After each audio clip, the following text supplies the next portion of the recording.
देख रहे हैं तेलंगाना समाचार।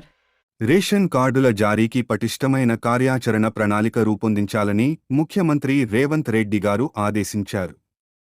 కొత్త రేషన్ కార్డుల కోసం అక్టోబరు 2వ తేదీ నుంచి దరఖాస్తులను స్వీకరించాలని సీఎం సూచించారు.